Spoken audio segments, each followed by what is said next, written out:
Hi hello welcome to our channel. నేను మిస్రి. ఇప్పుడే మన ఛానల్ని కొత్తగా చూస్తున్నట్లయితే సబ్స్క్రైబ్ చేసుకోవడం మర్చిపోకండి. ఇక కథలోకి వెళ్ళిపోదాం. ధరణి కళ్యాణం పార్ట్ 60. పెళ్లి తర్వాత సూర్యకి ఎన్నోసార్లు నచ్చజెప్పింది, వినలేదతను. ఇప్పుడు తన భర్త తన మీద అనుమానం చూపితే తను భరించగలదా? మునిపటిలా గగన్ తనని చూడగలడా, లేకపోతే చీప్గా చూస్తాడా? ధరణిలో ఎన్నో ఆలోచనలు, భయం, బాధ కమ్మేశాయి. ఏదో నిర్ణయానికి వచ్చేసింది. ఆ ఫొటోస్ అన్నీ కాల్ చేసి క్లీన్ చేసింది. కన్నీళ్లు అస్సలు ఆగట్లేదు. కొంత సమయం పాటు గట్టిగా ఏడ్చేసింది కూడా. వాల్కి ఫిక్స్ చేసిన గగన్ ఫోటో మీద తడిమి, ఇవన్నీ మీరు చూశారు కదా, నేనేం చేయలేదండి. ఇలాంటి వాటికి సంజాయిషి ఇచ్చే ధైర్యం నాకు లేదు. మీ ముందు తల ఎత్తుకుని ఉండలేను నేను అనుకుని అక్కడి నుంచి మాలవిక దగ్గరికి వచ్చింది ధరణి. అత్తయ్య, నేను నాన్న దగ్గరికి వెళ్తున్నాను అని చెప్పింది భయపడుతూనే. వెళ్ళిదా ధరణి, డ్రైవర్కి చెప్తానుండు అని డ్రైవర్ని పిలిచి విషయం చెప్పింది మాలవిక. మాలవికని కౌగిలించుకుంది ధరణి. ధరణి, ఏమైంది? మాలవిక కంగారుగా అడిగింది. ఏం లేదత్తయ్య, ఆరోగ్యం జాగ్రత్త అని చెప్పి బామ్మ వైపు చూసి వెళ్తాను బామ్మ అని అంది ధరణి. ఇదిగో అమ్మాయి, వెళ్ళి వస్తానని చెప్పాలి, తెలుసు కదా, మళ్ళీ వెళ్తానంటావేంటి? బామ్మ మందలించింది.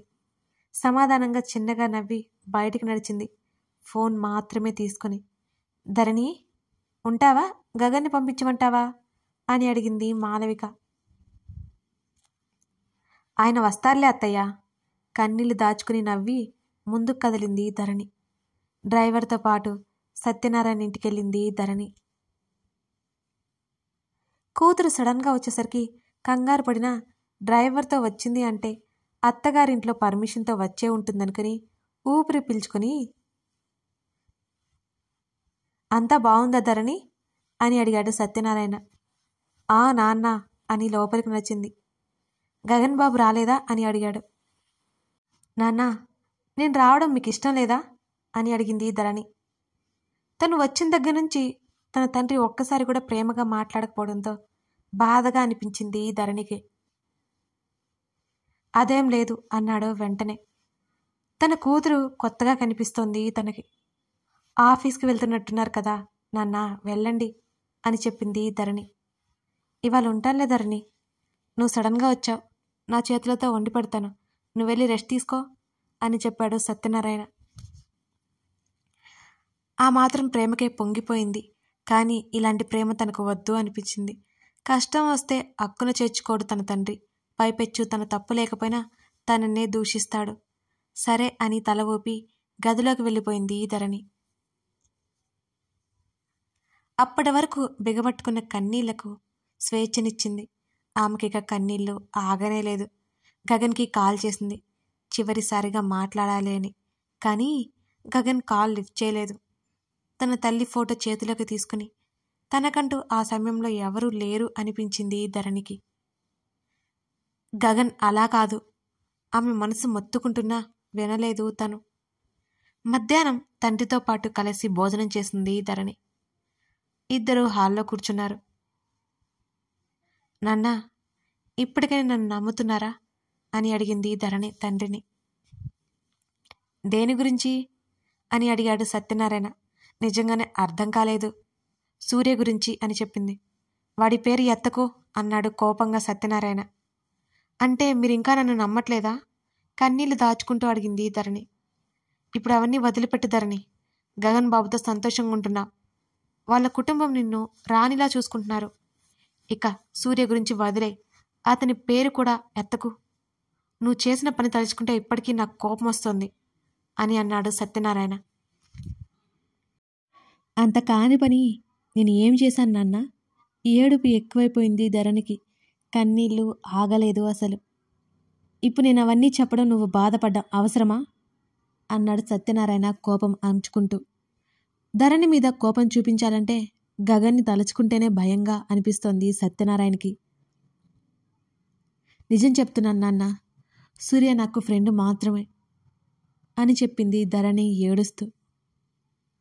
ఇక చాలు అని చేతిని చూపిస్తూ ఆపమన్నట్టుగా చూశాడు సత్యనారాయణ.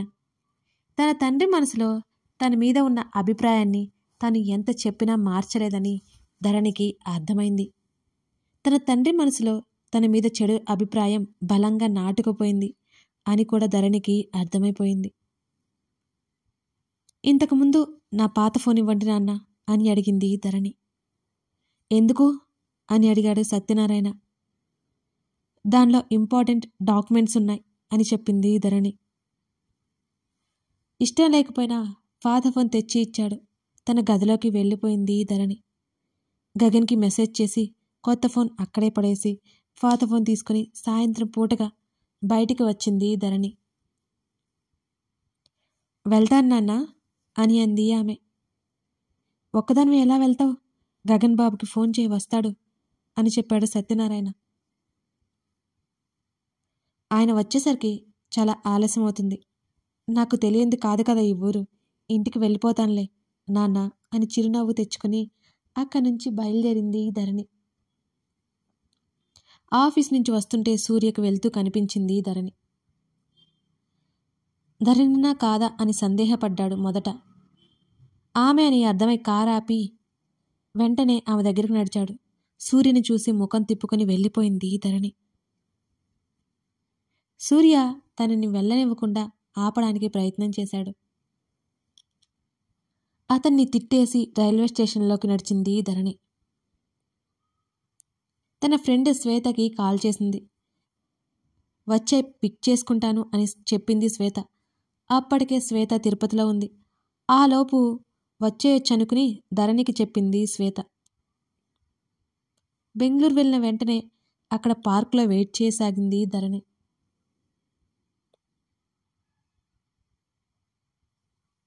ధరణి అన్నీ చెప్పింది. గగన్ అలాగే చూస్తుంటే వెంటనే తలదించుకుంది. ఏమీ మాట్లాడలేదు గగన్. చాలా కోపం వచ్చేస్తుంది అతనికి. అతను ఎంతకీ మాట్లాడకపోవడంతో ఏవండి అంటూ అతని చేతిని కదిపింది. లాగిపెట్టి ఒక్కటిచ్చాడు చెంప మీద. కళ్ళు తిరిగాయి ధరణికి. తలంతా బరువుగా అనిపించింది. చాలా ఏడుపు కూడా వచ్చేసింది ఆమెకి. తేరుకోవడానికి 5 నిమిషాలు పట్టింది. చెంప మీద చెయ్యి పెట్టుకుని ఏడం మొహంతో గగన్ని చూసింది ధరణి. కొట్టారేం అని అతని చూపులకి ఇంకా అడగలేక ఆగిపోయింది. గట్టిగా కొట్టలేదు, సంతోషించు అన్నాడు కోపంగా పళ్ళు బిగించి. ముక్కు చీదుకుంటూ ఏడ్చింది ధరణి. రా అన్నాడు చేతులు చాపి. ఊహు అంటూ తల అడ్డంగా ఊపింది. రా గదిమాడు. ఎందుకు మళ్ళీ కొడతారా? బిక్కుమొహం వేసింది ధరణి. రమ్మన్నానా? గట్టిగా పిలిచాడు. అని తల ఊపి అతని దగ్గరగా జరిగింది. అతని చేతిని ముందుకు పెట్టగానే భయంతో తల తిప్పేసింది ఆమె. ఒక చేత్తో ఆమె చెంప కింద చేతిని పెట్టి తన వైపుకు తిప్పుకొని ఆమె చెంప మీద ఉన్న చేతిని తీసేసి ఆమె చెంపని చూశాడు. ఎర్రగా కందిపోయింది. కాకపోతే ఇంతకు ముందులా అంత గట్టిగా కొట్టలేదు. ఇంకోసారి ఇలాంటి పనులు చేస్తే చంపేస్తాను, అర్థమైందా? సీరియస్గా చెప్పాడు గగన్. అలాగే అన్నట్టుగా తల ఊపింది ధరణి, ఒకవైపు భయపడుతూనే. ఆమె చెంప మీద చిన్నగా ముద్దు పెట్టుకున్నాడు. అతను ఎప్పుడు ఎలా ఉంటాడో అర్థమవక బిక్కుబిక్కుమంటూ చూస్తోంది. అంతలోనే మారిన అతని భావాలకు ఆమెకి పిచ్చి పట్టేలా ఉంది. కందిన బుగ్గ మీద అతని మీసాలు గుచ్చుకుంటుంటే చిన్నగా అరిచింది. గుచ్చుకుందా అని అడిగాడు. అవును కాదు అన్నట్టుగా అడ్డంగా తల ఊపింది. అలా వెళ్ళిపోవచ్చా? తప్పు కదూ అన్నాడు. అతను కొట్టిన దగ్గర నెమ్మదిగా గాలి ఊదాడు. ఏం మాట్లాడితే ఎలా రియాక్ట్ అవుతాడా అని అర్థమవక గప్ చుప్గా కూర్చుంది ధరణి. మాట్లాడవేంటి అన్నాడు సీరియస్గా. ఆ అంటూ కంగారుగా పలికింది. చెప్పు, అలా వెళ్ళడం తప్పు కాదు అని మళ్ళీ అడిగాడు. కాదంటే మళ్ళీ ఎక్కడ కొడతాడో అని భయం వేసి అవును అని చెప్పింది ధరణి. అవునని తెలిసినప్పుడు ఎందుకు వెళ్ళిపోయావు అని అన్నాడు గగన్.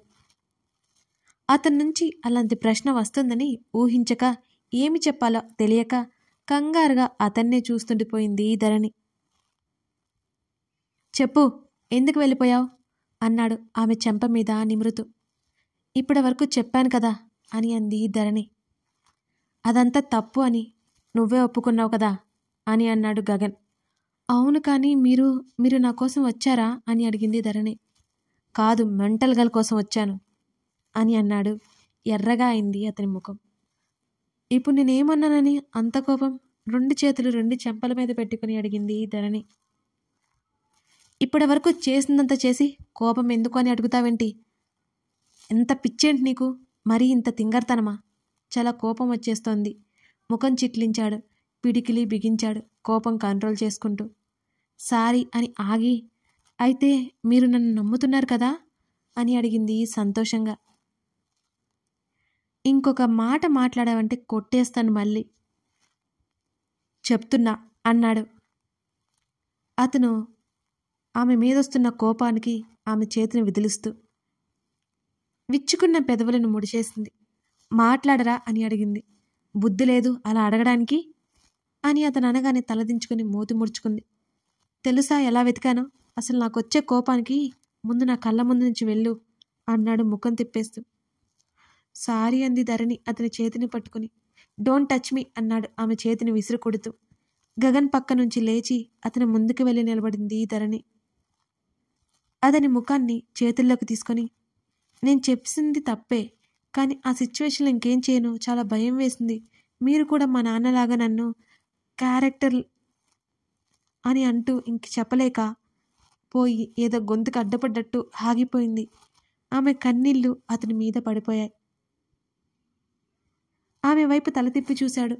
ఏడవగో, నాకు నచ్చదు అన్నాడు మెల్లిగా. కళ్ళు తుడుచుకుంది ధరణి. నిజంగా చెప్తున్నానండి, సూర్య నాకు కేవలం స్నేహితుడు మాత్రమే. కానీ సూర్య నన్ను ప్రేమించాడు. నేను చాలా సర్ది చెప్పాను, వినలేదు తను. తర్వాత తనే తెలుసుకున్నాడు. ఒట్టండి, ఇదే అండి జరిగింది అని అంది ధరణి ఏడుపు గొంతుతో. మళ్ళీ గగన్ సూర్యతో గొడవ పడతాడేమోననే భయం ఆమెలో. ఇద్దరిలో ఎవరు బాధపడినా ఆమెకి బాధే. ఒకరిది స్నేహం, ఒకరిది ప్రేమ. కానీ అక్కడ సూర్యది తప్పు ఉంది. కాబట్టి సూర్య గగన్ని ఏమైనా అంటే తను ఊరుకోదు. ఇదంతా ఎందుకు అని సూర్య గురించి చెప్పలేదు ఎక్కువగా. నేను నిన్ను ఎన్నోసార్లు అడిగాను. నీ ముఖం చూసి నాకు అప్పుడే డౌట్ వచ్చింది. చెప్పాలి కదా నాతో. ఈరోజు ఇలాంటి పరిస్థితి వచ్చేది కాదు కదా. నువ్వు నా ముందు తప్పు చేసినట్టు నిలబడ్డం, నేను కోపడ్డం, నువ్వు వెళ్ళిపోవడం, నీ పిచ్చితనానికి నేను వెతుక్కుంటూ రావడం, ఏంటిదంతా? ఎవరి కోసమో మన లైఫ్ డిస్టర్బ్ అవడం ఏంటి? నాకు ఇలాంటి డర్టీ థింగ్స్ అంటే చాలా చిరాకు అని ముఖం చిట్లించి చెప్పాడు గగన్. అతను చెప్పినవన్నీ నిజమే కాబట్టి ఏమీ మాట్లాడలేదు ధరణి. నేను ఏమి చేసినా కరెక్ట్, వాడే వెతుక్కుంటూ వస్తాడు అనుకుంటున్నావా అని గగన్ అలా అనగానే కంగారుగా చూసింది ధరణి అతని వంక. అలా కాదు అన్నట్టు తల అడ్డంగా ఊపింది ఏడుస్తూనే. నీ ఆలోచన అదే కదా. అసలు నా గురించి వదిలే. మమ్మీ డాడీ గ్రాని వీళ్ళకేం సమాధానం చెప్తావు? నేను నెత్తిన కూర్చోబెట్టుకుంటున్నారు కదా, వాళ్ళకేం చెప్తావో ముందు అది ఆలోచించు. అండ్ వన్ మోర్ థింగ్ అంటూ ఆమె కళ్ళలోకి చూశాడు. అతను సూటిగా చూస్తూ, డాడీ అంటే ఏంటో తెలుసు నీకు. ఆయనకున్న పేరు తెలుసు. రేపటి రోజున నువ్వు వెళ్ళిపోయావని తెలిస్తే ఆయన అందరిలో తల ఎత్తుకుని తిరగగలరా అని అడిగాడు. అతను ఒక్కో మాట అడుగుతుంటే సమాధానం లేదు ధరణి దగ్గర. తను అంత దూరం ఆలోచించలేదు. తన మీద ప్రేమ చూపించే బామ్మ, అత్తయ్య, ఆప్యాయంగా పలకరించే మావయ్య అందరూ తన మూలంగా పరువు పోగొట్టుకునే పరిస్థితి ఎదురయ్యేది. ఇదంతా ఎలా ఆలోచించకుండా వచ్చేసింది తను? ఆస్తి అంతస్తు ఏమీ లేని తనని తన కొడుకుతో పెళ్లి చేశారు. ఏనాడు తనని తక్కువగా చూడలేదు తన కుటుంబం. పైపెచ్చు తనకి గౌరవంతో పాటు అధికారాలు కూడా ఇచ్చేశారు. తన అత్తగారైతే ఇక చెప్పక్కర్లేదు, ఎంత సపోర్ట్ చేస్తారు తన భర్త విషయంలో. కానీ తనేం చేసింది? ముందు వెనుక ఆలోచించకుండా తను ఏదో ఊహించుకొని ఇంటి నుంచి వచ్చేసింది. ఎవరైనా అలా చేస్తారా?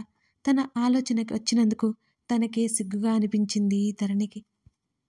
గగన్ ఇప్పటికి కూడా ఆ విషయం గురించి ఎత్తకుండా తను వెళ్ళిపోయిందని మాత్రమే అడిగాడు. తనని అంతలా నమ్మిన భర్తని అర్థం చేసుకోలేకపోయింది తను. కన్నీళ్లు అస్సలు ఆగలేదు. పొరపాట్లు, తప్పులు బయటపడుతుంటే ఆ బాధని కళ్ళు బయటకు పంపించే ప్రయత్నం చేస్తున్నాయి.